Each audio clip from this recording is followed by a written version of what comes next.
Don't you hate wrestling with predictability? The garbage man, the sexy boy, boring ass TV? How did I get to work in here? Somebody tell me, please. The WWF is confusing to me. With Vince as mean as you've ever seen. I told old Patterson I'm done here in June. When a sudden voice inside me whispered, Vinny, don't sell your dream so soon. And everywhere I look, there's a Ted with a hand to hold on to. And everywhere I look, there's a place and a promotion who needs you. And it's there you'll book when you're lost out there and you're all alone. And WCW's waiting to carry you home. It's there you'll book. And it's there I'll book. A doobity-ba-ba-ba, headed to Atlanta and listen to this podcast. It's all right, even though it fucking makes fun of everything I've ever done.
Backbone Wrestling Network, welcome back to another episode of Are You Smarter Than Vince Russo's WCW?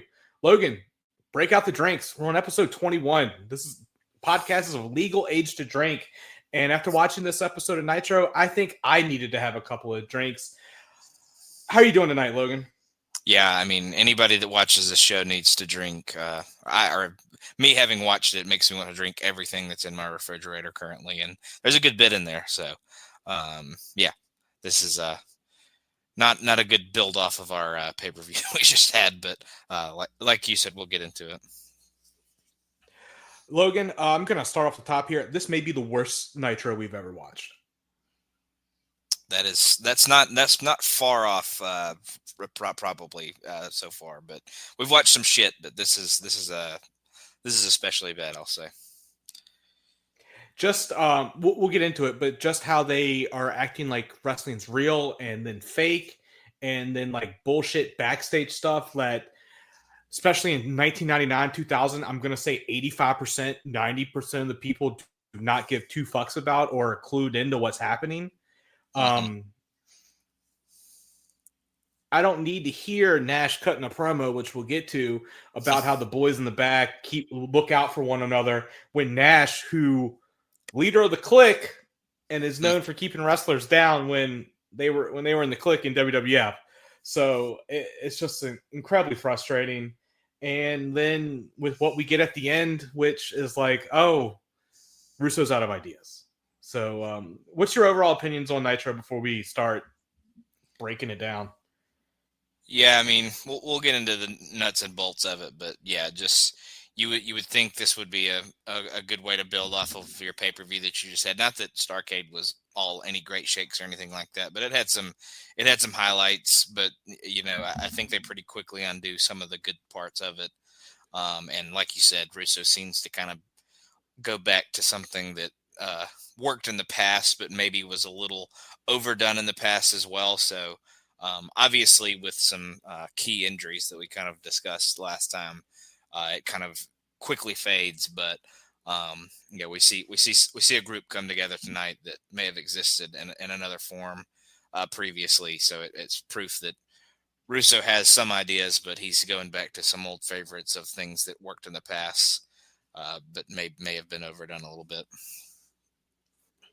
Something that was already had already died earlier that year, Logan. Also, them talking about like how much you brought it up with them, like how they undone things on Nitro. That's as Tony is hawking all night the Starrcade replay the next day, as literally it's like spend your money for something that does not fucking matter. Mm-hmm. It's just so short-sighted with this company. And what do you expect when Russo's booking it? I mean, I know injuries do take effect and ruin this, but yeah, I thought it was still going to be bad. But let's get started, Logan. So we see highlights of Starrcade and the stupid Montreal finish that I believe is the second time we had seen it since Montreal, because we had seen it at Russo had already done it once, Logan, with Survivor Series 98. So we're already seeing the Montreal finish again. But as I've learned, as I've gotten older, WCW, when they try to copy WWF things, it comes off real bad, as we saw with the ladders last night with the hardcore matches. And they can't even do the Montreal screw job correctly because, like, there was just no emotion at it. Like, talking about killing a crowd. But we'll get to that. So Tenay has joined Tony and Bobby as the third man in the booth, which I was kind of shocked with. He's out with the whole night. So we'll have to watch and see if that continues. But Logan, did you think that the show would start with A, Goldberg, B, Roddy Piper, C, Bret Hart, or D, Medusa when we started watching? I would have guessed anyone but D. Honestly, I could have seen any of that other stuff happening. So D would have been my final guess out of those four things, but I would be wrong. Yes, and instead of kicking off Nitro with whatever your hot angle was the night before, I'll say lukewarm angle, we start off with Medusa coming out because, you know, I'm not the Medusa hater that Logan is, but she's quickly climbing the list of people that I strongly dislike in wrestling. She gets on the mic and says she's the first female to win the Cruiserweight title, which, by the way, she doesn't have the title with her. Her and Spice do not bring the title out, so that's wonderful. She said that she proved that a woman can beat a man at any time.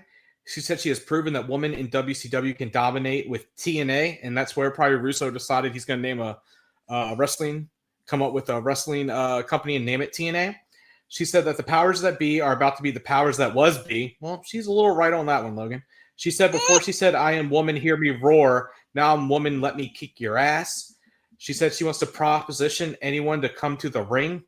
And then we see like Buzzkill in the crowd, and she yells at Buzzkill for he's like protesting women's rights, so he'd fit in now. She tells Buzzkill to get in the ring so she can get the equal right to kick his ass. Buzzkill gets in the ring and like he slid in his sign that he had, and Medusa picks up the sign when he gets in the ring and starts beating him with it.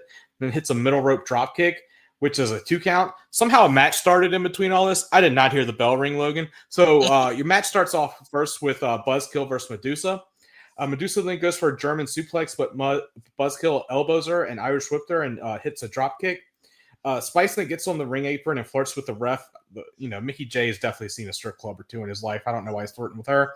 But Buzzkill hits a Russian leg sweep and has a visual pin. Buzzkill got up and went to the ref. And then we see that Spice throws something in the ring. Medusa rolls up Buzzkill, but ref finally counted the pin, but it was a kick out at 1. Medusa got whatever was thrown and punches Buzzkill. I guess it's brass knucks. And then hits her German suplex, and it's over. The girls leave together.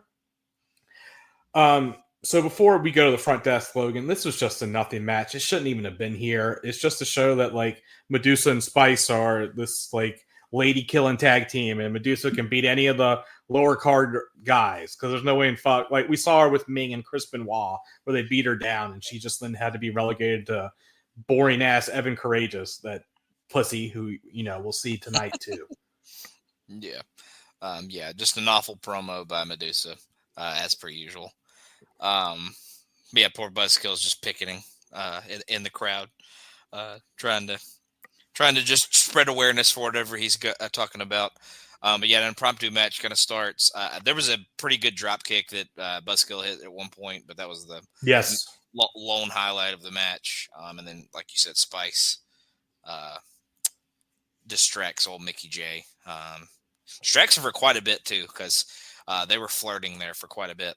But like you said, I think Mickey J's probably seen his fair share of, or seen his fair share of strip clubs back in the day. Obviously, he's no longer with us, so R.I.P. But I'm sure he's back dead? then, I think he died recently. Yeah.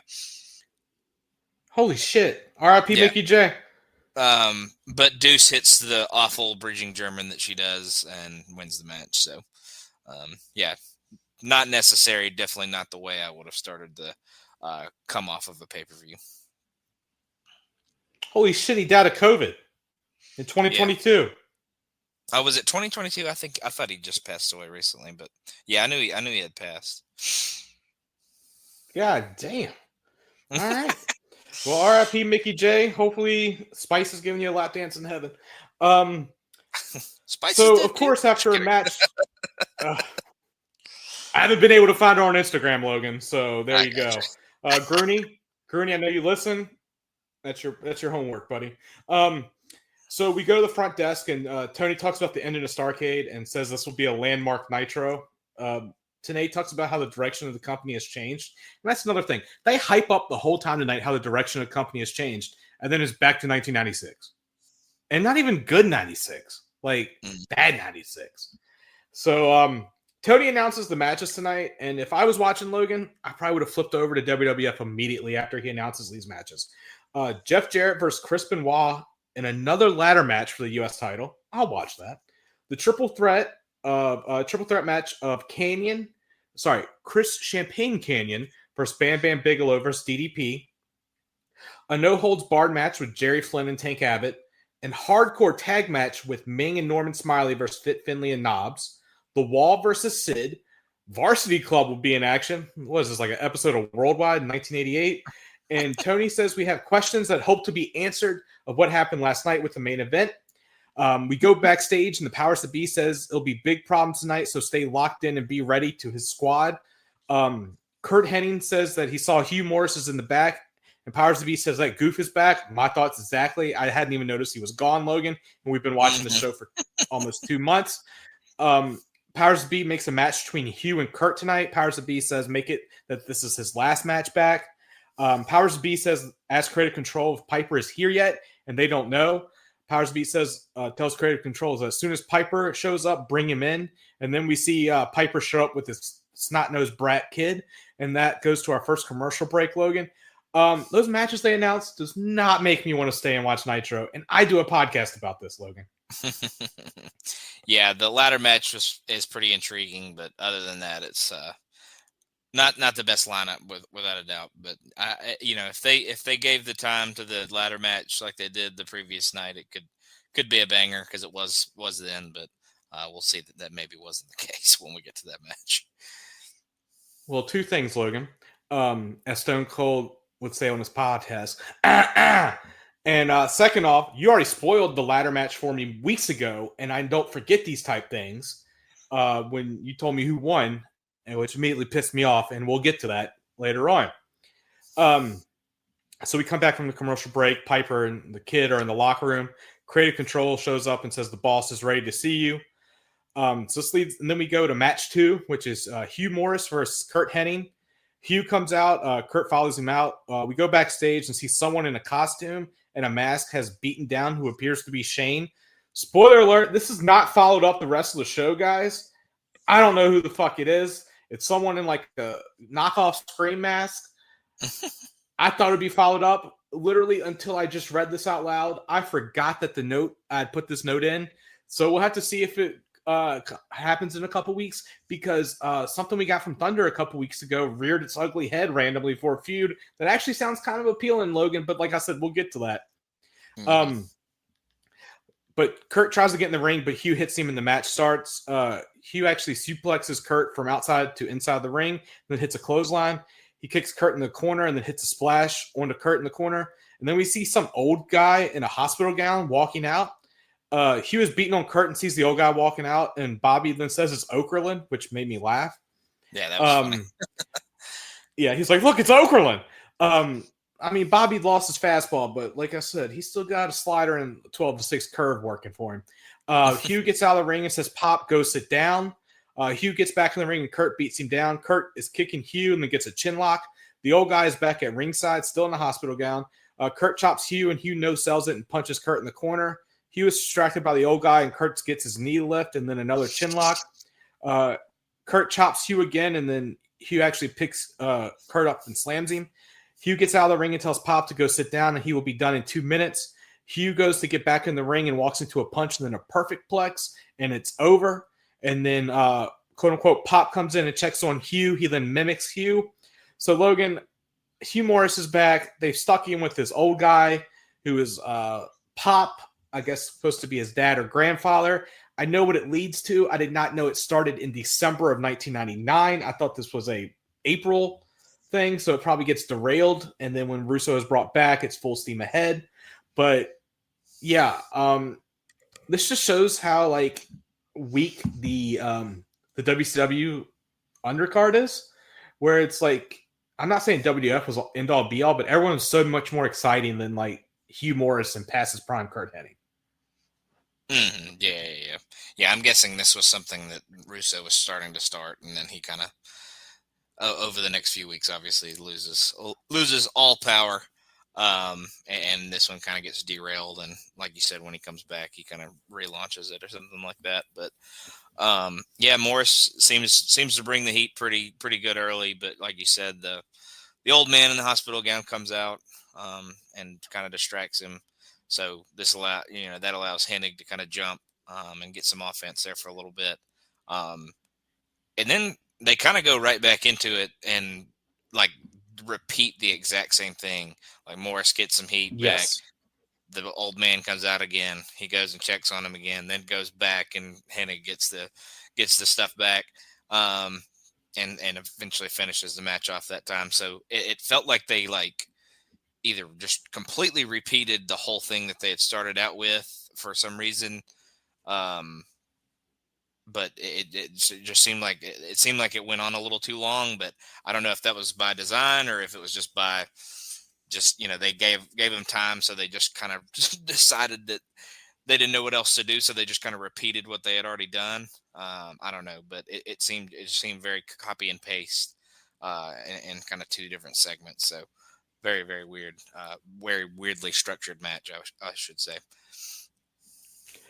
Yeah, and Hugh actually got a lot more offense than I anticipated with this match. Yeah. But I will say, Logan, I know people hate him because of what he did at Deep South, but I remember really liking the Misfits in action. So I'm interested to see if that holds up.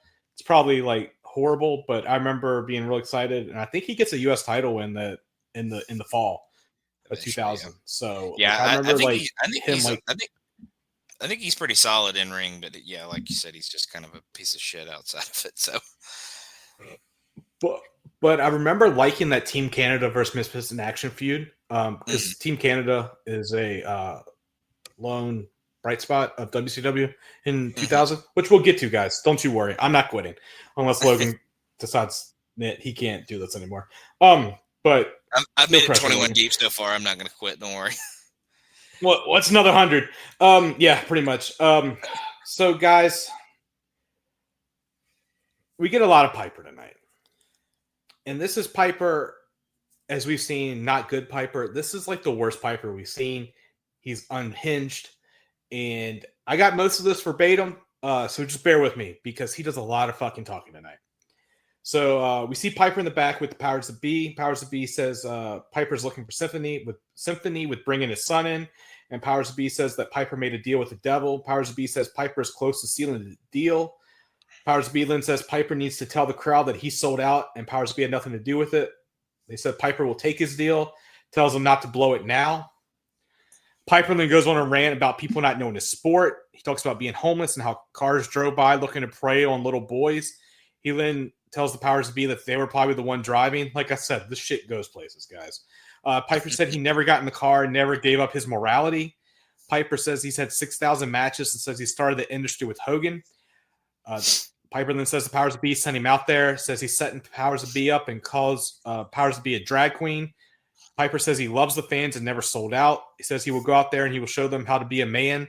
Says he's going to put that kid in the car, and then he will shoot with Russo and the condom head geeks. Says, may God have mercy on your souls, because I'll have none. And that brings us to a commercial break. Piper talking about all kinds of shit there, Logan. Talking about kids being sexually assaulted, and he never got in the car. What the fuck, man? Yeah, Piper definitely in his bag here. He wants you to feel bad for him. He wants you to understand that he sees this as super serious, and that he seems like everybody around him isn't taking it as seriously. And he wants you to know that. He wants you to know who everybody is and what their name is, whether you're supposed to or not. He says, I don't remember if he says Russo during this, but he definitely mentions Vince Russo's name a lot throughout the rest of the night. So, yeah, he's treating it as a shoot when really it should be more of a work. And, he can lose his mind, but he seems to be losing his mind in the way that, he's just telling it like it is. And, he's just naturally out of his mind to begin with.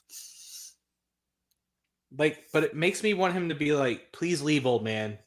Mm-hmm. Yes. Like that, that meme where it's like the woman. In the first place. Yeah, exactly. The meme where it's like the granddaughter and like the old woman's walking and she's like, sure, grandma, sure. That's how I feel watching Piper. Like, I know like Russo was big into scripting shit, but he probably should have been scripting Piper and not giving him bullet points, because he says he some takes horrible stuff. Yeah. And you've seen that in TNA, Logan, or right? Piper showed up when y'all he had showed up. He had showed up before we had started. Okay. So TNA never dies. If it ever comes back, may get to it eventually. But well, I know in TNA, Piper accuses Russo of killing Owen Hart. Yeah. He goes on like a whole last tirade on one of their weekly pay-per-views. Yeah, it's like, Jesus Christ. And that's what this felt like, which we're only getting started with Piper. He's all over the fucking show like it's 1986. Yeah. So Tony brings up the Montreal screw job and how Brett was screwed by Vince McMahon and Russo. Tony says many insiders say that Russo was the one who scripted that, and it ruined Brett's professional career and life. I have an extra note that just says, fuck Vince Russo. It came out later that Russo had nothing to do with it. Like, it was all McMahon and HBK.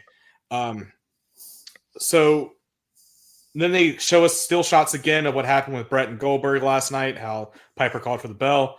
Tony says it was deja vu. Tony asked why Powers to Be would screw Goldberg like Brett was screwed. Bobby said, what made you think that Piper didn't screw Goldberg on his own? Thank you. Just have it do that, Tony said that Piper wouldn't do that unless he had no choice.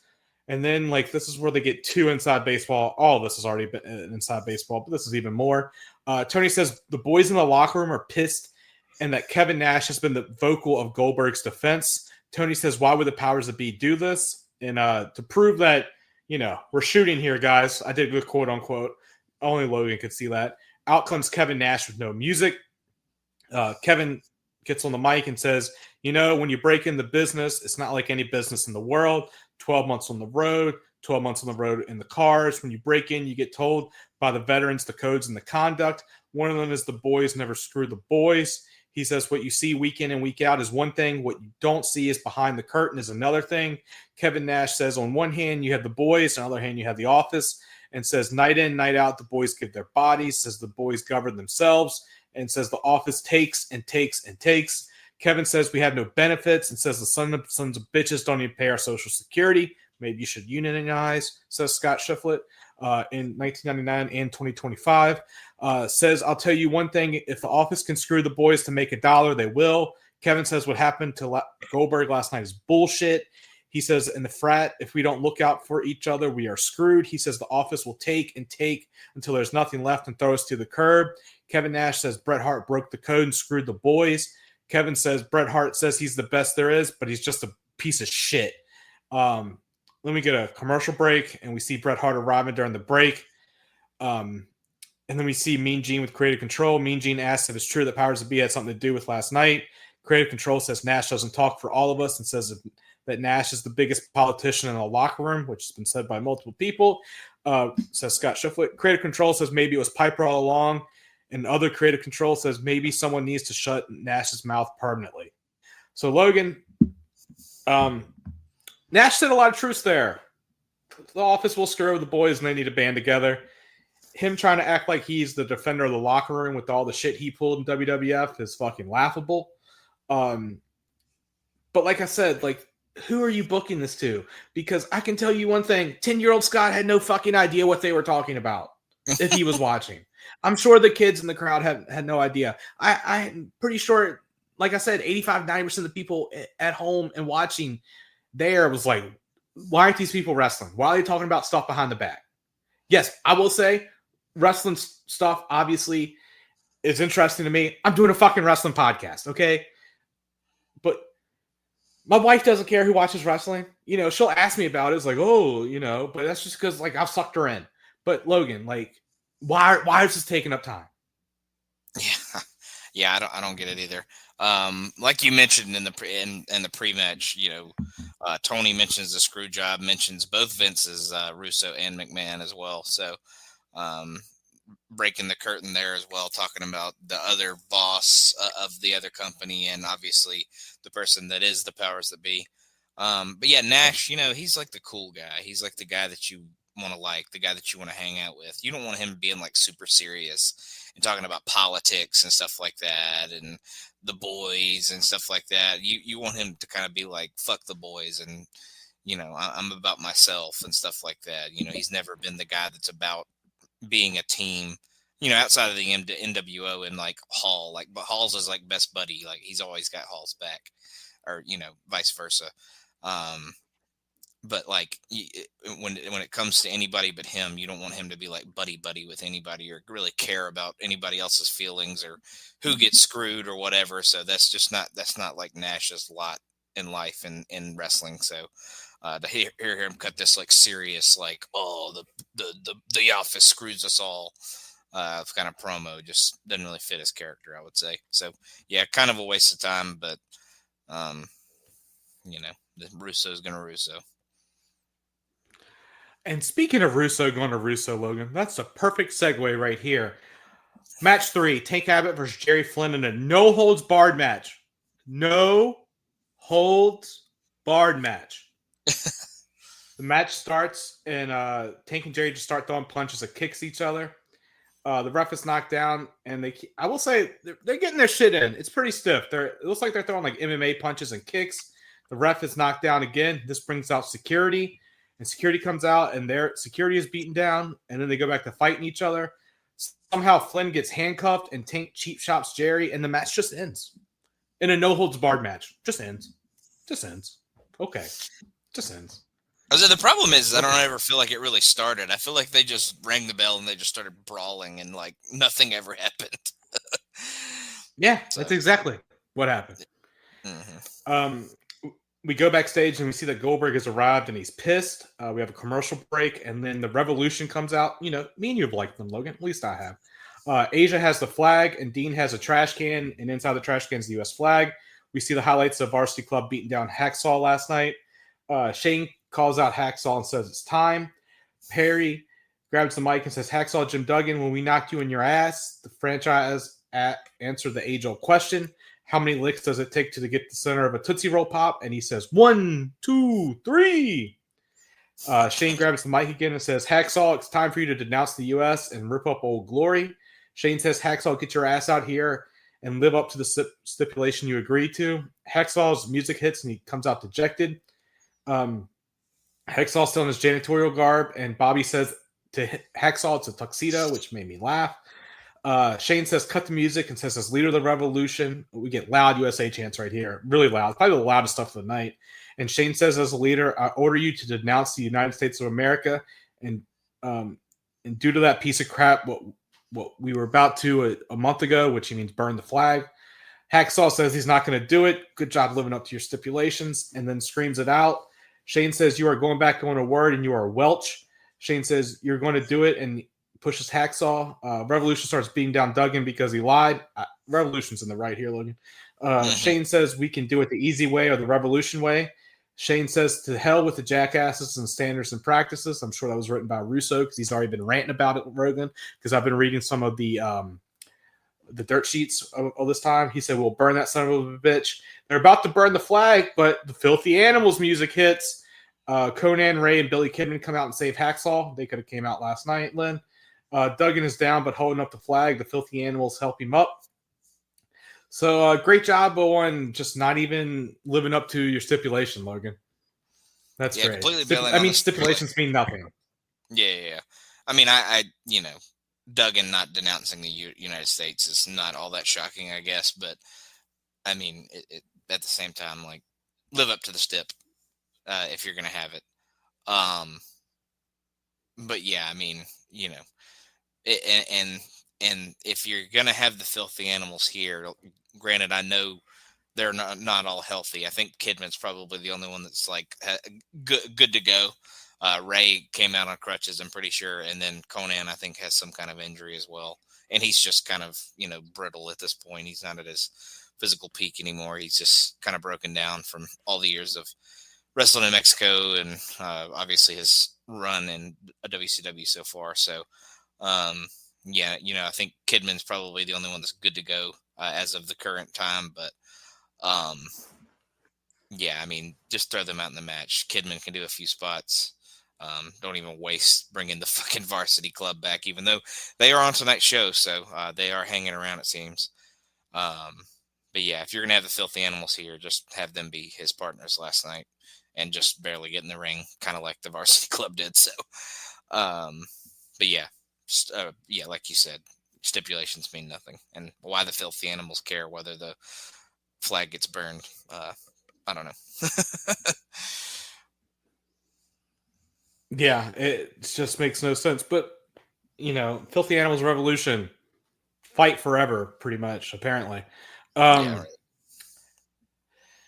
So we see Piper and his kid walking backstage. He's not in the car yet.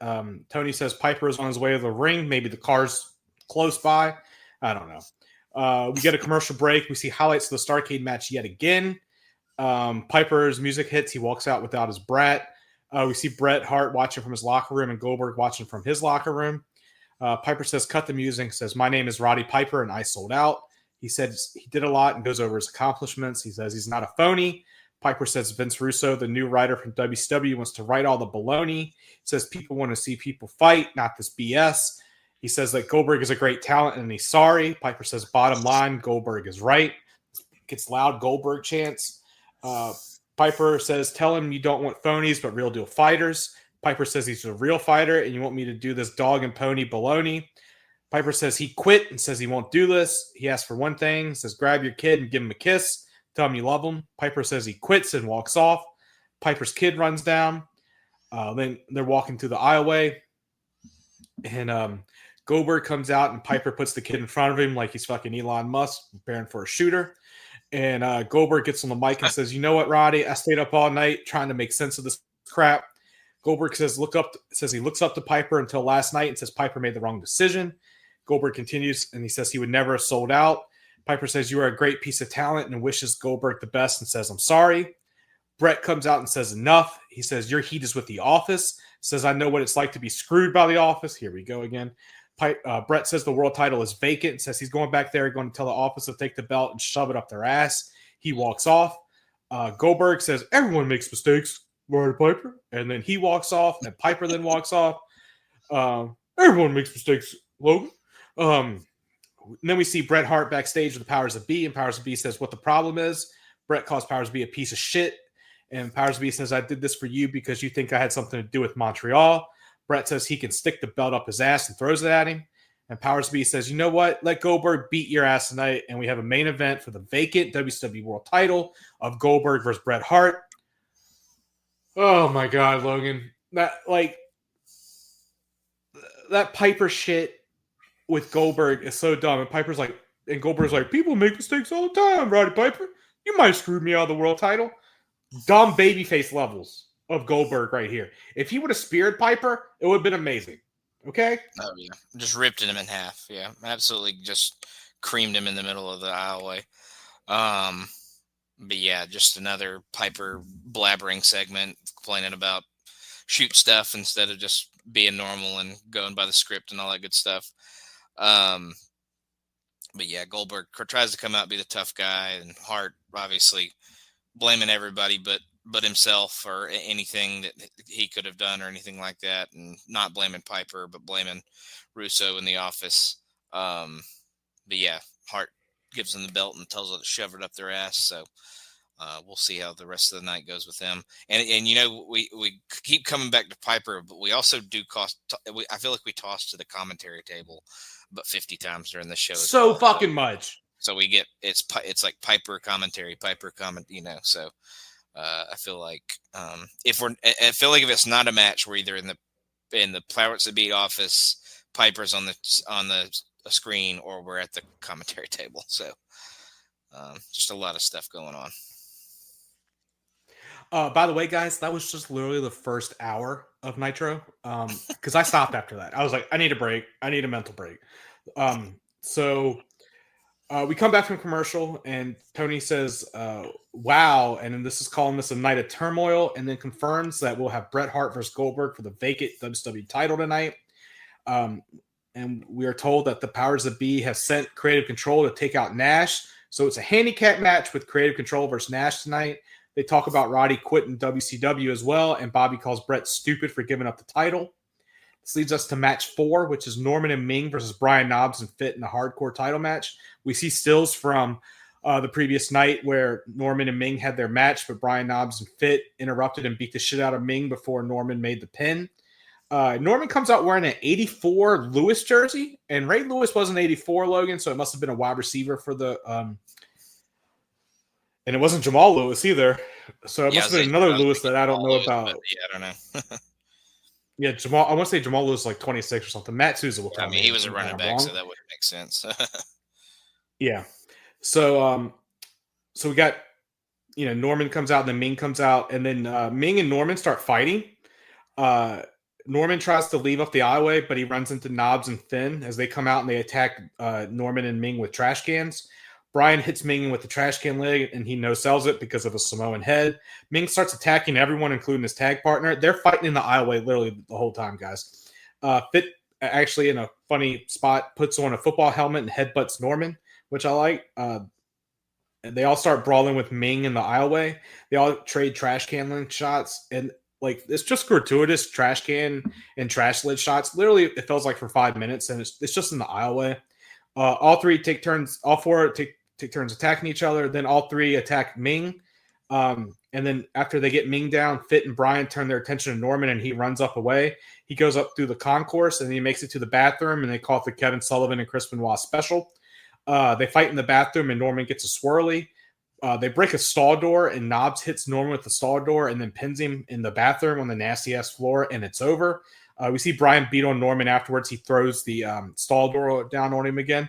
So, Logan, this was just a nothing match. Continues the bullshit. And I just got told by Matt Souza, I knew he was going to hook me up. It was Jermaine Lewis.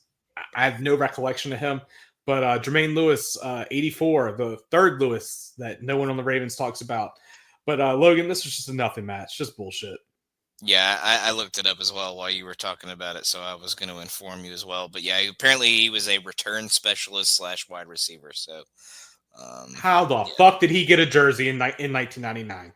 How bad were they? Must have been a big Baltimore fan. I don't know. He must have been better than we remembered or something like that. I was all of 5 or 6 at this point, so I definitely didn't know anything about any NFL players that weren't like the big superstars. So. But yeah, another nothing match, just a bunch of garbage brawling. The best part of the match is when Smiley gets swirlied in the bathroom.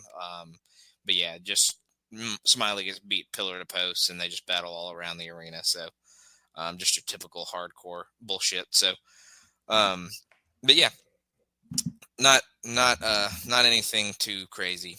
But just your kind of regular bullshit hardcore stuff. And speaking of bullshit, guys, we see Roddy Piper again. He's telling this kid that he needs to go take care of something, and he grabs a white baseball bat, so we know it's not Sting's black baseball bat, and he leaves.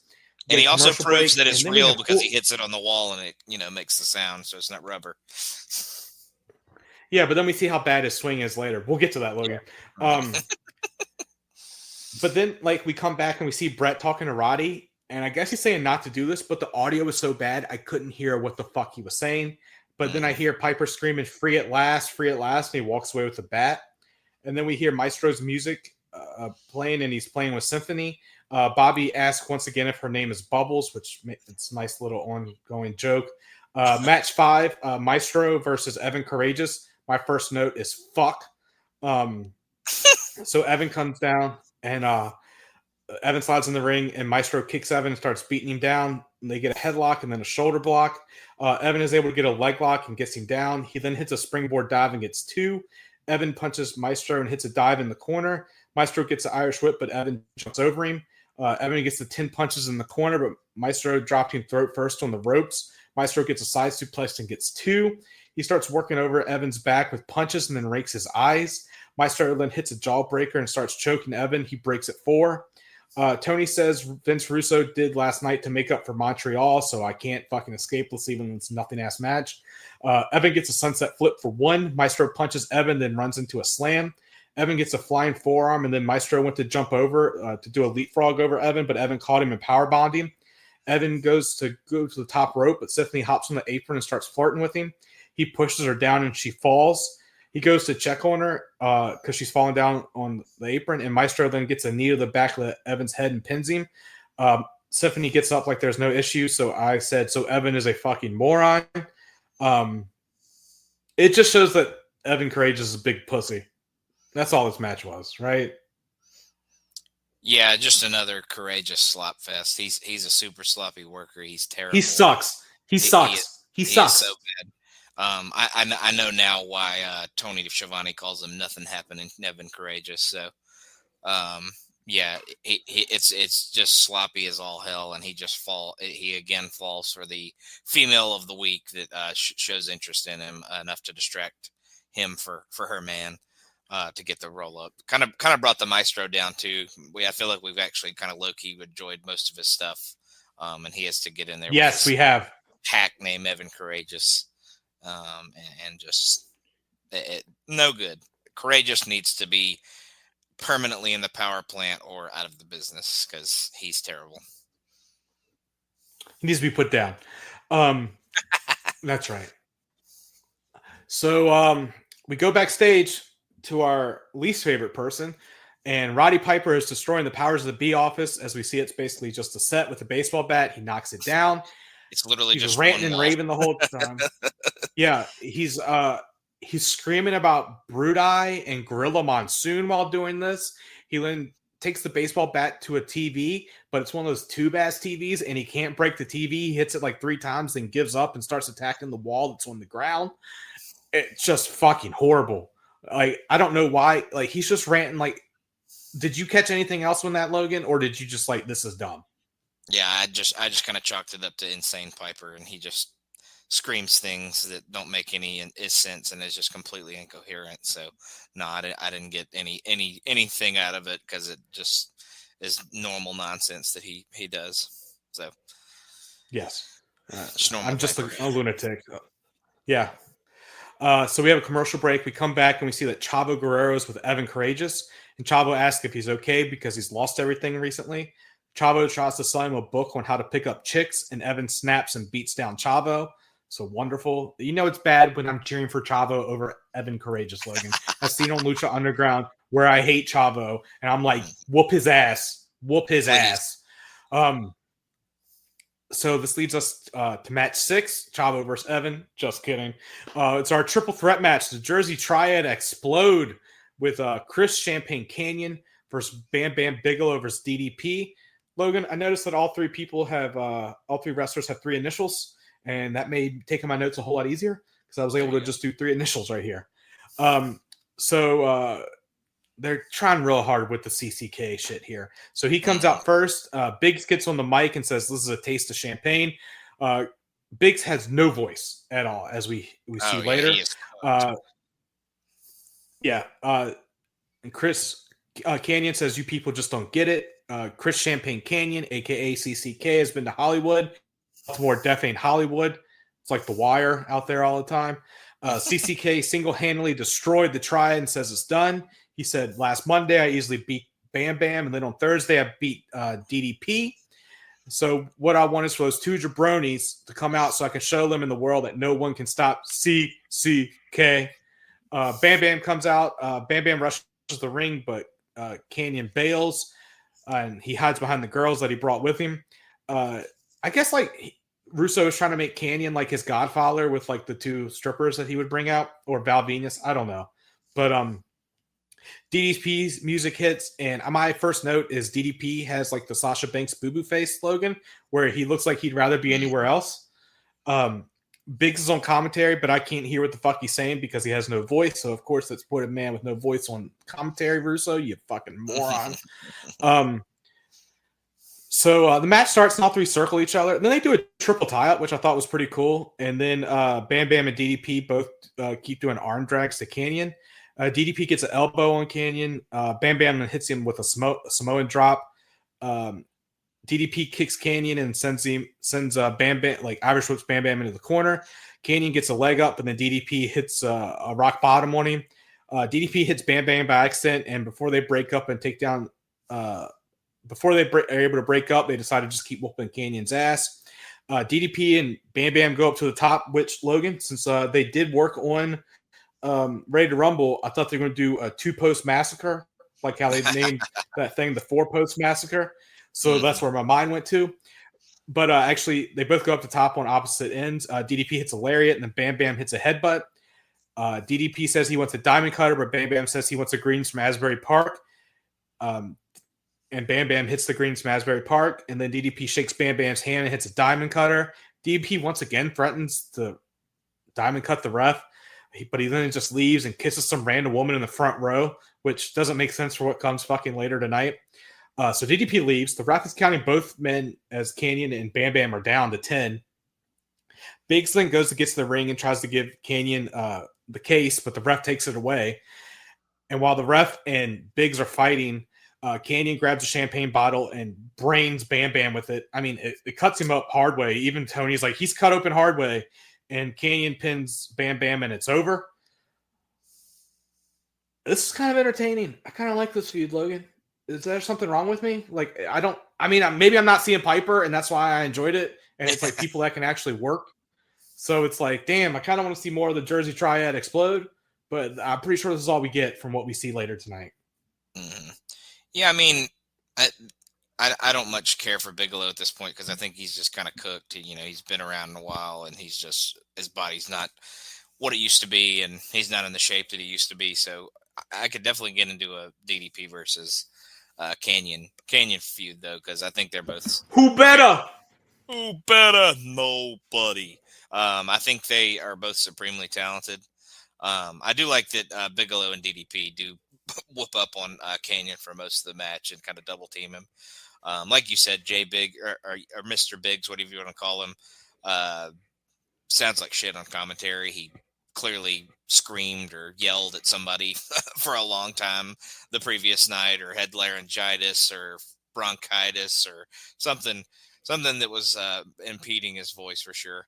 I do also like that DDP let Bam Bam hit the greetings from Asbury Park only to fucking diamond cut his ass a couple of seconds later. But yeah, another dumb ref. Like, clearly there are champagne bottle shards like all over the ring. Like, something clearly happened while you weren't paying attention. So like, I mean, you got to do something in that situation, but refs are going to ref.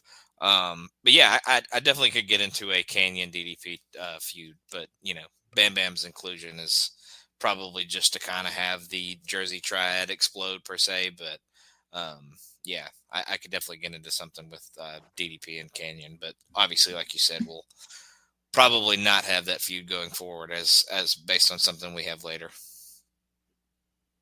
Yeah, which I'm not gonna lie, Logan, we'll get to that. I kind of enjoyed it. But let's get there first. So we see Kevin Nash walking backstage. We go to a commercial break. We see highlights of Sting and Lex Luger, how Liz turned on Sting. Well, Sting sort of saw it coming, but she's still branding with that bat. And Tony says that Sting has a broken wrist and a hairline fracture of his skull, so he's not going to be around for a while. So this leads us to match 7, which is a handicap match, which is Creative Control versus Kevin Nash. Creative Control is out first. Nash comes out, and he's carrying one of the tag titles. Nash does like the point to the aisleway, and out comes Scott Hall on crutches. Hall has the tag title. No ref is in the ring, so sending a message that they're trying to take out Nash. Keep in mind, guys, there's no ref in the ring, but Creative Control still works it like there's a fucking ref in the ring because they're morons, and they tag in and out instead of just double teaming Nash the whole time. If you're going to do that, at least like have like the bullshit powers that be ref that we've seen. Right, Logan? Mm-hmm. Yeah. Absolutely. 100%. All right. Sorry. I just need to get that out of the way. No, you're good. And I still don't know the difference between Creative Control. I just say one of Creative Control and Nash start off. Nash beats him down in the corner. He gets his knees in the corner ×3, and then he gets some elbow. Other Creative Control runs in, and Nash gets a big boot. Nash has been beating down both members of Creative Control, but the numbers game takes over. Creative Control gets double team moves on Nash. They're beating him down with elbows and choking him. They keep tagging in for some reason, but there's no ref. Creative Control starts working over the knees of Nash. And then when both Creative Control are whooping Nash's ass, Hall gets in the ring and starts hitting Creative Control with crutches. Hall's knee looks fine. He looks like he could have wrestled last night the way he's moving. Creative Control bails and the match just ends. We go to the rafters and we see Liz threatening Lex, who is dressed as Sting. And then we see Chris Benoit walking backstage. So, Logan, that was horrible. That was awful. Actively bad. Insulting intelligence bad. Yeah, and you know, it seems that Hall's kind of playing up the injury. I mean, I'm not doubting he's hurt somewhat, but obviously it's not as bad as maybe previously thought. And he probably could have, you know, gotten through a match the previous night. Maybe not gone as hard as the actual ladder match did, but he could have done something. Obviously pretty bullshit that he hops in there and is walking around pretty good without the crutches. But yeah, I don't even know if it qualifies as a match, but I counted it. I counted it, Logan. I mean, I did too, but I'm just saying it was more of a fight, and kind of to prove that, you know, the powers that be were the guys in charge, but obviously it kind of backfires on them as per usual. But yeah, you know, nothing to really talk about there, other than, you know, Nash kind of beats him up at first, but obviously the numbers end up kind of taking over until Hall comes in with the crutches, and then more. I was going to say, a fucking total package dressed up as Sting is one of the most horrifying things I've ever seen. So he never needs to wear that makeup. But yeah, you know, just more bullshit. Speaking of bullshit, Logan, this brings us to after this match was over, I had to stop watching for the night because it made me main roster angry. Coined by PTB NXT, as I texted you that. So match 8, we got Chris Benoit versus Jeff Jarrett in a ladder match for the U.S. title. Somehow they have a better ladder tonight than the Painter's ladder that they had last night for the pay-per-view. Yeah, or do we? So Jeff Jarrett's out first. We see highlights of the Bunkhouse Brawl and how he had 2 matches.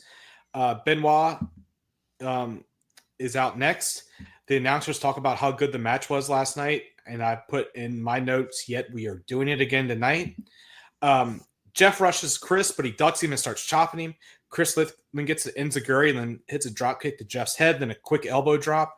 Chris is being intense, which when I wrote that in my notes was like, Jesus Christ, and is beating down Jeff in the corner. Jeff then tries a back body drop, but Chris floats over and puts Jeff in the corner by his feet, then drop kicks him in the head. He goes again, but Jeff pulls himself up. Nice core strength there, Jeff. And Benoit misses the drop kick. Jeff slams Benoit's legs on the ring post and then crosses him into the ring post. Jeff goes for the ladder, but Benoit meets him in a battle around ringside. Benoit slams Jeff into a chair. Jeff slides in the ring, and Benoit goes and grabs the ladder. Jeff tried the baseball drop kick that actually bloodied up Benoit last night, but Benoit sidesteps him. Benoit grabs a chair and wedges it in the corner of the ring. Benoit chops Jeff and then Irish whips Jeff into the chair. Chris starts beating Jeff with the chair. He then suplexes Jeff on the chair, which is pretty gnarly. He then blows a snot rocket on him, which never mind. I got a comment for later, Logan. And wedges the chair again. He goes to Irish whip Jeff, but Jeff's knee goes out, and Jeff's saying his knee blew out, and he's outside the ring. The ref is checking on him. Plays in from last night where they had that gnarly spot that me and you talked about. Kristen goes and grabs the ladder. He tries to climb the ladder, but the ladder rungs fall apart. Tony says someone gimmicked the chair because, Chris bitches to the ref about it. He goes to the other side of the ladder, and the other side breaks as well. Jeff magically heals. He slides in the ring and hits Benoit with a guitar. He throws that ladder away and grabs the real ladder that was underneath the ring. Bobby says he's the chosen one. Jeff climbs the ladder and wins the U.S. title. This pissed me off, Logan. You had a match, like the past two pay-per-view matches have put Benoit in that main event level, and then you do this fuckery here where you take away the U.S. title 24 hours after he's won it. It's so dumb. Like, they ranted about how good that match was last night, and this takes away from it. And then trying to get us to fucking buy the pay-per-view, spend $30 and watch matches that don't even already fucking matter. Because your top two matches are null and void now. Yeah. With the title being vacant right now and the U.S. title changing hands. So fucking dumb. Mm-hmm. And it's not even a good match because, like you said, it's like 4 minutes. Like, you saw how much it wasn't much there, guys. Fuck Vince Russo. Yeah, it's super bullshit because it's so short. And half of the match is the rungs fucking being gimmicked and him trying to climb up the ladder and them falling apart and all that shit. So, but I mean, for the wrestling, Benoit absolutely beats the crap out of him, which is super enjoyable to watch. Jeff Jarrett get his ass beat. But yeah, I mean, it may be 5 minutes tops, but again, like half of that is him fucking with the ladder that has all the gimmick rungs. So, and I mean, it's even more of a slap in the face because it was a classic the night before. Like I would tell people to go out of their way to watch that match because it was really good. It was even very good, I would say. Definitely hidden gem territory. And one of those that I would specifically go out of my way to watch that match, for sure. But, so it's even more of a slap in the face because it pretty much completely erases what happened. So like you said, if you didn't watch pay-per-view, why on earth would you watch the replay? Especially at this point. I mean, if you were thinking about getting it before this, like maybe, but you've already seen what happens after, all of that, and especially as we get further into the night with the other stuff, but just makes them pimping that so hard even stupider. But yeah, you had a classic the night before, and you completely trash it and make fun of it pretty much by doing what you do here. It's so upsetting, and like it just frustrates me to no end, and it's like it's so dumb. Like. And with what happens at the end of the night, why not just have Scott Hall wrestle and keep the title? Or cancel the match from last night? Just cancel the match. Mm-hmm. Or just say, like, what? Yeah. Or say Benoit's like the number one contender for the world title now. Yeah. Or just do some bullshit where the powers that be give Jarrett the title because they like him more or something like that. Just, you could have found a way to kind of be screwy with it and be less stupid than what they did here. Now, I know you just shit on Jeff Jarrett, Logan, but he really makes me laugh in this next part because we go to commercial break and we come back and he's with me and Gene. Me and Gene says the ladder was gimmicked, and Jeff said you better take that bass out of your voice before he gets brain light today, which made me laugh, Logan. Jeff said what happened at Starrcade last night was a bunch of bullshit, and he's, of course, talking about having to wrestle twice. And he says tonight Chris got his receipt. Kirtland shows up and says the powers that be wants to see Jeff in the limo right now. So then we go to the ring for match 9, which is Sid Vicious versus The Wall. Sid comes down, and then Wall comes down, and Berlin is with him, trailing behind. We see highlights of Thunder of the problems with Wall and Berlin. Match starts and Sid starts kicking him and then hits a big boot. Sid clotheslines Wall over the top rope and then beats him around the ring. Sid actually grabs a bottle of water from the announce desk and hits him with it. Heenan says, "Hey, that's mine," which made me laugh. Sid throws Wall back in the ring, but when Sid went back in, Wall gets him with punches and kicks. Sid ducks a clothesline, then hits a choke slam. Berlin gets on the apron and yells at Sid, but then drops down. Sid picks up Wall and is about to powerbomb him. Berlin jumps back on the ring and distracts Sid, and this allows Wall to attack Sid, and he slams him. Wall is about to choke slam Sid, but then Berlin hits like this beautiful missile dropkick out of nowhere on Wall, so Sid is DQ'd. After the match, Sid then powerbombs Berlin, and Wall gets up and faces off with Sid. Sid shakes Wall's hand, and that's the end of the match. Logan, what if I told you I wanted to see them tag up? Like what was the name of that tag team? Skyscrapers. The Skyscrapers. Yeah. Since they brought back the Varsity Club, just have them be the new fucking Skyscrapers. Fuck it. That would be awesome. Like, sign me up. Mm-hmm. Be a better use of Sid than they've been doing. Like, he's been featured, but he loses fucking all the time, and even technically he loses here. So, but yeah, that would have been a better use of it would have given. I mean, I don't know if Sid is the veteran to guide a young talent into the future or anything like that, but it could have given a veteran a way to kind of talk up a new guy or something like that. So could have been something for sure. Obviously, they need Sid in other spots going forward based on, again, like we said, injuries. But yeah, I thought this was a pretty big waste of time. They didn't really do all that much. It was just a bunch of strikes and power slams and stuff like that. So it wasn't all that entertaining. That was a nice missile drop kick that Berlin hit, but just another DQ finish. And this seems to pretty much end Wall and Berlin's partnership because he shakes Sid's hand, obviously, after he power bombs Berlin. So hopefully that's the end of that, but I'm sure they'll have a match somewhere down the line. Makes no sense, Logan.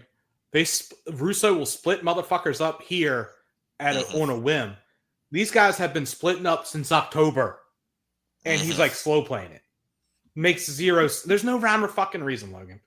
None. So we go back to the limo. Yeah, it's none. So we go back to the limo, and we see Jeff talking to Powers that Be, and Jeff says, "You're ribbing me, right?" Powers that Be says, "Tonight is tonight." Says, "You can sit back and enjoy." Go to commercial break, and we see Tony Marinara talking to his dad, which Logan I was hoping would be a famous soprano, just some random.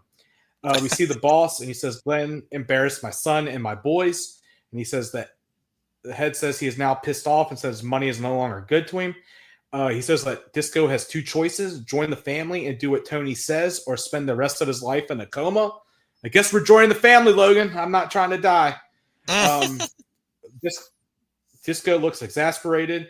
We see Brett stretching. We see Goldberg getting ready as well. I naturally thought the match was going to happen because we had like 23 minutes left, Logan. Maybe 30 minutes left. That's not the case. We got the Varsity Club with Leia Meow versus Harlem Heat. Varsity Club comes down. Out comes Harlem Heat. No Midnight. We see the highlights of the issues of Stevie Ray and Midnight from last week in Starrcade. It's Rotunda and Steiner for the Varsity Club. Kevin's on commentary and says Goldberg got screwed. Rotunda gets on the mic and says they went to real schools and not some shit school like Maryland. That's right. Fuck Maryland. Rick asks Book where his girlfriend is and says, if you want some, come get some. If you don't like me, bite me. Rotunda and Stevie Ray start off, and Stevie Ray hits a shoulder block, and then Stevie Ray blocks a hip toss. Stevie Ray gets some elbows, and he tags to Booker T. Kevin Sullivan says they turned on Hacksaw because he never tagged in and didn't want to work as a team. You know what? Hacksaw fucking had it coming. And he didn't live up to his bet, so fuck Hacksaw. Rotunda forces Booker into the corner and tags to Rick. Rick gets punched and kicks to Booker, then takes him down. Rick charges Booker in the corner, and then Booker gets an elbow. Rotunda hits Booker, and Rick knocks Booker over the top rope. Rotunda beats Booker around the ring. Rotunda then throws Booker in the ring. Rick gets a chin lock on him. Rick slaps Stevie Ray, and the Varsity team double team Booker as Stevie Ray rushes in the ring. Rick pins Booker and gets two. Rick gets another chin lock. Booker fights out and misses a drop kick once he got some offense in. Rick tags to commentary. Rick tags to Rotunda. Rick then runs and gets on commentary, and Kevin gets on the apron. Rick says he got his PhD in mathematics, which obviously those Steiner boys do know their mathematics. 133%, Logan. Rotunda then swaps out with Rick. Rotunda calls Rick stupid.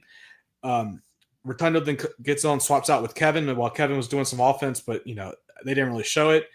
Rick tags to Rotunda and Booker is able to hit the bookend on Rotunda. Booker tags to Stevie Ray, and Stevie Ray takes down both Varsity Club members. Kevin then goes and attacks Booker T, and the Varsity Club overwhelms Stevie Ray. The lights go out, and Midnight tolls. Power's back on, and Midnight is in the ring, but she's standing right behind Stevie Ray, and he tells her to leave. Stevie Ray pushes her, and then Rotunda rolls him up, and it's over. Harlem Heat leave the ring, and while Varsity Club is celebrating, randomly PG-13 shows up and starts hitting Varsity Club with hubcaps. And then as PG-3 is running away, one member of PG-13 runs over the other. So not the best debut for him. But this match went too fucking long, Logan. Rotunda I know a lot of people hate Rotunda. I don't really have the best opinion of him, but by 1999, he's fully cooked. So this match should not have lasted that long. Mm-hmm. Yeah, I was going to say, we haven't talked about it much, but a few of these matches, including this one, that probably shouldn't have, but a couple of matches have gotten a good solid a bit of time. Maybe not the ones like we talked about with the ladder match. That one didn't get enough time, but there was a match earlier that got a good bit of time, and this one also did. But I thought it was hilarious that Sullivan was hyping up Steiner and Rotunda like they were the hottest new thing going in the tag team division. I thought that was pretty laughable. I love and kind of hate that they're just able to switch members as at a whim. Yeah, that pissed me off. So like Sullivan can come off commentary and Rick can go to commentary and Sullivan can get in the match. At one point, Stevie gets a hot tag, but Sullivan is beating Booker's ass outside the whole time. So it really doesn't do any good because Steiner and Rotunda can basically beat up on Stevie by themselves. And then Midnight shows up and has no help. It kind of ends up screwing him in the long run. But obviously her and Stevie are a little bit at odds right now. So, and then like you said, the random ass fucking PG-13 appearance after the match that why they're attacking the Varsity Club, I don't know. And then the hilarious spot, like you said, with one of them falling over the other one's legs and kind of busting both of their asses in the aisleway was pretty funny. But yeah, way too long for as boring as the Varsity Club is. Yeah, no reason at all. If they wanted to be interesting, they should have showed Leah Meow more, which they sadly did not. So I don't care about them. We then go backstage and we see Daphne getting a surge, and the Misfits are hitting on her. She knees one of those losers in the nuts and then kisses him, but then it is told that she bit his nose. Looked like she was kissing him, Logan. Vampiro calls her a freak, and she takes off running, screaming. We have a commercial break. David comes out with Daphne. David has his crowbar. Bobby says this is the top of the wedding cake from hell. David and Daphne beat down Penzer. Bobby's loving it. David calls out Vampiro and says, "You put your hands on the woman I love. Come down here so I can whoop your ass." Vampiro comes down and gets on the mic and says he don't want no problems with you. This is a big misunderstanding. He says, I'm sorry that you're a psycho freak and Daphne is twice as mental. Real rich coming from the guy that's dressed like he's a fucking skulls. So David hits Vampiro with the crowbar. Daphne then hits Vampiro with the crowbar, and then the Misfits try to run in, and David and Daphne beat down the Misfits. And Logan, since it's the only time I can bring this up, I did look it up. Dr. Death refused to lose due to All Japan. That's why that match ended the way it did. Gotcha. Sounds about right. So, but yeah. So Dr. Death not even mentioned tonight. I wonder if he's gone, but looks like we get a David Flair versus Vampiro feud, which gross. I hope that shows up on Lucha Underground season 4. Oh yeah. Fucking David Flair comes in for sure, without a doubt. But yeah, I would love that. That would be pretty funny. I think we do get a famous son at some point, but not that one. Maybe a certain dirty character nowadays, but yeah. I mean, you know, this does nothing for me. Vampiro and fucking David Flair. David Flair should be put in spots where he's going to get his ass absolutely beaten because that's what he's best at. But I have a feeling this is going to be a little bit more competitive of a feud than it probably should be. So I'm sure it'll be miserable. Yeah, it's going to be horrible. So go to commercial. We have a commercial break. We see highlights of what just happened. We see the vampires and the misfits getting helped by medical officials. Whatever. And then Logan, I'm going to say this might be the most interesting thing that happens on this show, which is saying something. Mean Gene is in the ring and he brings out Buff. Buff comes out and I say that he sucks. I was wrong about this. Mean Gene says Buff has concluded a banner year from coming back from neck surgery. Buff says Baltimore has always been good to me and he loves Baltimore. Buff says there's something missing in his career. He's won tag titles, and Gene asks him what's he's missing. And Buff says it's time to put gold around his waist. Mean Gene says he deserves it. Buff says they're trying to give me the shaft here, but Buff's going to rise to the occasion. Mean Gene says there's been some rumors backstage about you and Kimberly Page. Buff pushes the mic away and says something to Mean Gene, like, don't take it there. Gene says if Buff walks away, he's guilty. Buff says there's nothing but friendship with him and Kimberly. Mean Gene says DDP was in Hollywood for 2 months and that Buff was seen with Kimberly. Buff said rumors follow him. Buff says Kimberly is a knockout and says DDP wasn't married to Kimberly. He would have put his stuff all over her. Buff then asked Mean Gene if he would kick Kimberly out of his bed. Mean Gene says he's married, but if he wasn't, he wouldn't. Mean Gene says maybe not, and Buff says neither would I. DDP's music hits, and Buff's looking towards their entranceway, and DDP attacks Buff. They fight. Logan, this looks like they were throwing live rounds. It gave me some vibes of Hardy and Edge where they were getting their shit in. Tenay says this ties in from a couple of weeks ago, and then security breaks it up. This was a pretty hot angle, Logan, but I feel with everything that happens tonight, it's going to be lost. But I'm interested to see where it goes because this was nice. It was nice fire from DDP. It plays into earlier from the night. If I was married to Kimberly and Buff tried to fuck her, I'd whoop his ass too. If Buff tried to fuck Emily, I'd whoop his ass. So there we go. 100%. This went places. I feel like Buff comes out and is like super babyface, like, you know, and then a heel by the end of it. They want him to. They want people to cheer him. They want him to be like, you know, one of the next prospects to maybe vault into the main event in this new era that they're trying to go into, and be the guy that people can get behind, to be U.S. champion, maybe even world champion one day. But by the end, he is like he's the same scummy piece of shit that he's always been. And they just completely flipped his character from the beginning to the end of this promo. Like, you know, they were just friends and then they weren't. And then they were, you know, he would bang her if he could, or he might have already banged her. We kind of don't really know what happened. Cause he just kind of beats around the bush, maybe literally. Throughout this whole promo. So yeah, he starts as like an ultra baby face and then ends as a pretty big heel. But yeah, the brawl was pretty good, I'd say. So not a bad little segment here, but I'm not super excited just because it's Buff, because he kind of sucks. But maybe they'll make some interesting out of it. Yeah, I'm interested to see where it goes. I will say Buff said he was 29, and that's legit, Logan. Like, that's crazy that he's only 29 years old. Yeah, he was a youngster when he started, so that's pretty wild.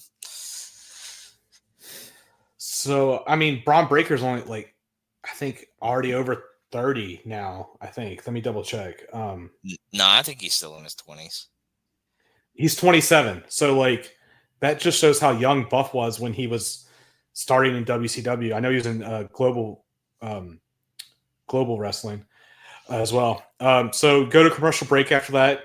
This man won't fucking leave, Logan. He's like been saying goodbye for 2 hours. We see Roddy saying goodbye to Sid. Sid, who's leaving. Sid leaves the locker room. Like, Sid's gone home. Roddy Piper's been trying to leave before Sid had a match, and Sid still beats him to the door. Piper says goodbye to the rest of the locker room. I see shitty ass Evan Courageous in there, Norman Smiley, the Filthy Animals, and PG-13. Piper says, like I said, it says goodbye, and he says they're the best group of athletes they've ever had. He's crying. He says the writers are going to make you all phonies. Roddy says in 2 years you'll be burnt out. I have in parentheses, well, WCW will be dead in 16 months. Roddy goes on and says, the only things you got is your family. He keeps ranting about loving kids and saving money. And he says they should form a union. I mean, they should. Like, he has a point. They should form a union. And then he finally fucking leaves. And then we see Jeff Jarrett then sitting down and about to watch the main event with his Surge. This brings us to match 11. Bret Hart versus Goldberg for the vacant WCW title. Bret makes his way down the ring. Goldberg's music hits. We have 11 minutes left, Logan. Goldberg walks with security. Goldberg finally gets in the ring with 9 minutes left. The match starts with 8 minutes left. Tony talks about WCW being in a new direction tonight. I guess it's a U-turn. We get a collar and elbow tie-up. Goldberg pushes him down and then starts getting some vicious elbows and punches. Goldberg clotheslines Bret. Goldberg's then kicking Bret in the corner. Bret gets a punch, and then Goldberg just unloads more. Bret climbs out of the ring. Goldberg follows him in. Goldberg ducked the punch that Bret threw and then hits Bret with body blows. Bret gets an eye rake and runs Goldberg's head across the guardrail. Goldberg reversing the Irish whip, and Bret hits the guardrail. Goldberg throws Bret in the ring and hits a press slam on him. Goldberg gets an ankle lock on Bret. Bret's able to get the ropes. Bret gets a kick to Goldberg when they both get up, starts working his leg. Bret stays working over the leg. Bret's now getting Goldberg with body shots. Bret goes back to working the leg and like cinching it in on the ropes, and he stops at a 4 count. With this, Goldberg grabs Bret by the neck and like chokes him across the ring. Goldberg goes to punch Bret, and of course the ref is fucking too close and gets punched. And like when Goldberg's rearing back, Bret hits Goldberg in the nuts and puts on a figure 4. Sorry, guys. Me just having to talk about this frustrates me. Out comes Scott Hall. Sorry. Bret hits Goldberg in the nuts and puts him on the figure 4. Out comes Scott Hall and Kevin Nash. Scott Hall's not on crutches, by the way. They have baseball bats. And Bret and Goldberg, like Bret still has Goldberg in the figure 4, but Bret acts like he's shielding himself from the baseball bats. But they start beating down Goldberg with the bats. Nash hands bat to Bret, and Bret beats down Goldberg. Roddy runs down and attacks Bret, and then Roddy covers up Goldberg. And Roddy, I guess, missed his cue because Bret was supposed to pin Goldberg in the ref count 3, but the ref counts 3 with Roddy covering Goldberg, and Roddy was like, Roddy can't be pulled off. Bret tries to pull him off, but Roddy is like sitting there not moving. Jeff runs down with a guitar in a bag. Jeff picks up Roddy and hits him with the guitar. Jeff has spray paint, and they spray paint NWO. It's the silver and black. The NWO is back with Bret, Scott Hall, Kevin Nash, and Jeff Jarrett. They all have all the titles, which is a good idea in theory. Nash gets on the mic and says the band is back together. So all this was just for show, Logan.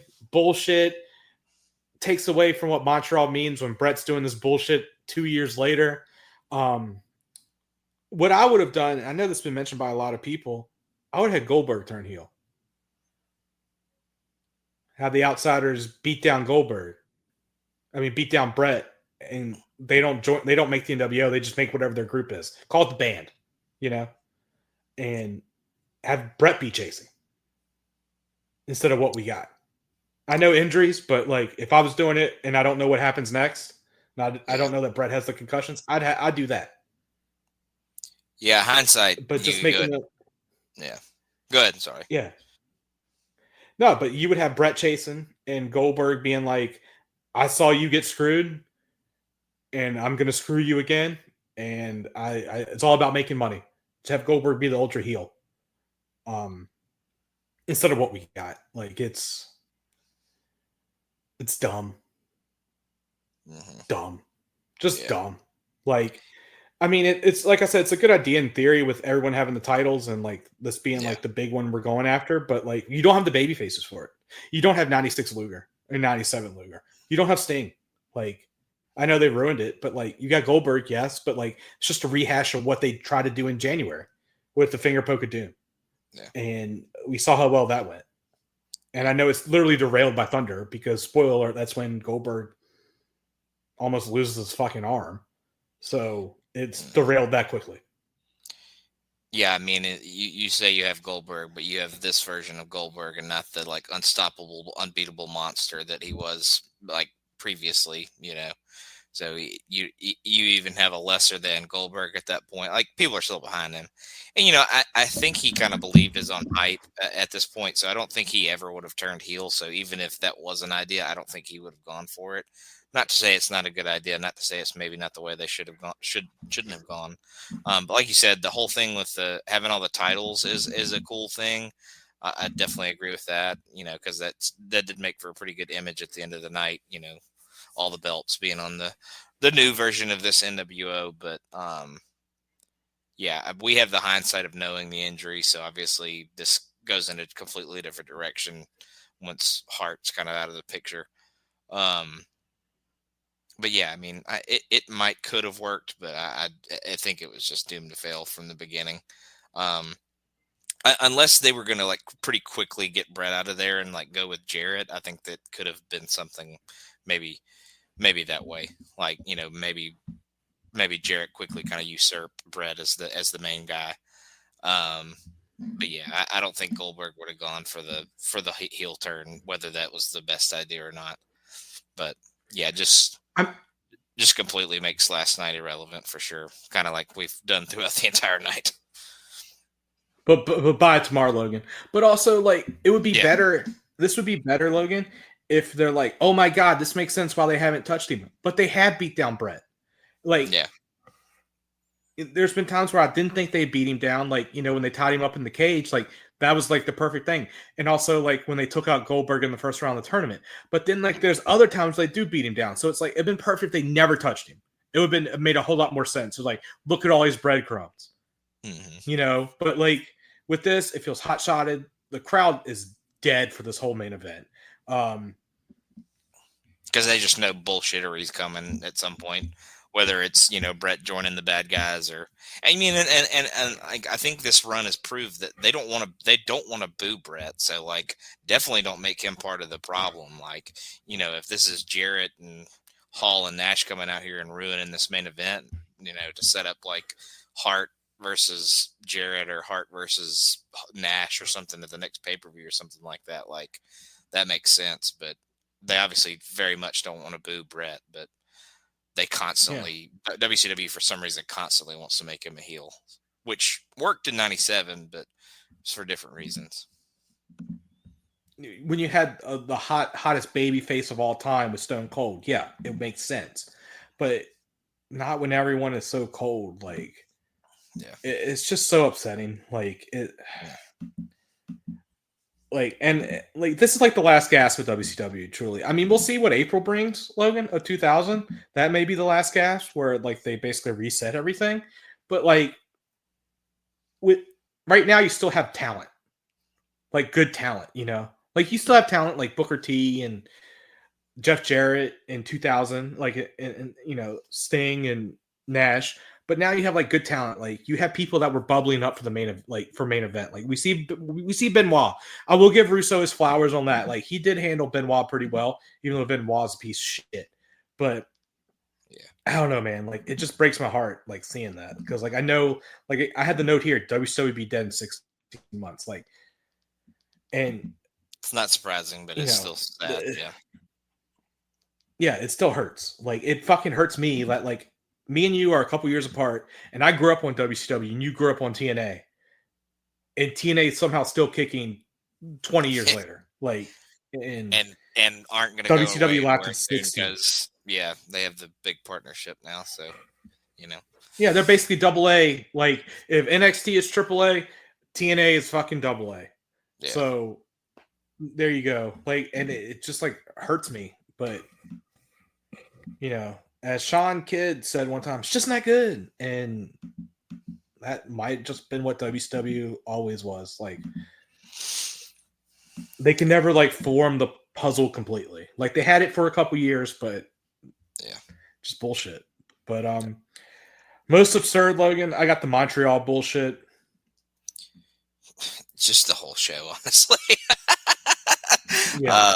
The amount of times they went to Piper and the commentary table throughout, it just seemed like every other segment was a Piper segment, or going back to the commentary table to show highlights and then talk about the highlights and then do it again, and then just the repetitiveness, I guess, is the best way to put it. Just the repetitiveness of the night.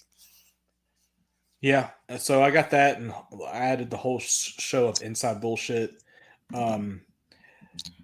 And then for what was good, I got DDP and buff confrontation.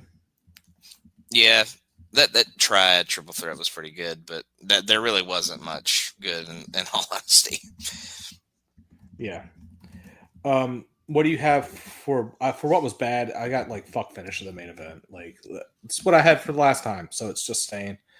Yeah. So we had 11 matches tonight, 1 clean finish, 10 non-clean or non-finishes, and the 1 clean finish, guys, was in a hardcore match because I expected it. We have 0 pole matches. We're still at 4 pole matches total. We had 5 gimmick matches tonight. We're up to 69 gimmick matches total. 2 guitar shots. We're up to 21 guitar shots total. 49 different things happened tonight. We had 3 title changes, with the world title changing twice from going to vacant from Bret Hart to vacant to Bret Hart. And then we have the U.S. title change. So we're up to 26 title changes total. I definitely think we're smarter than Vince Russo's WCW, Logan. What do you think? Yeah, after this crock of shit that we just talked about, I would say that's 1,000% true. So, yes. So thank you once again for joining us on me and Logan's descent into madness and sadness. I think it's sadness now, Logan, because I'm starting to get depressed because I know time is nigh for what's going on. But yeah, that's just yeah. Thank you all for listening. Check out everything here on the Backbone Wrestling Network and at NoSo, and we'll see you again in 2 weeks.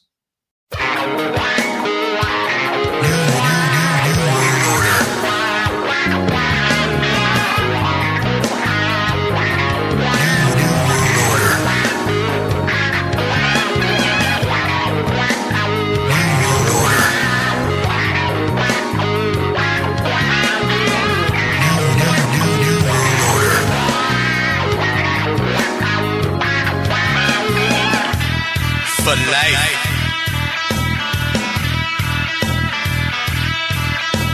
For life.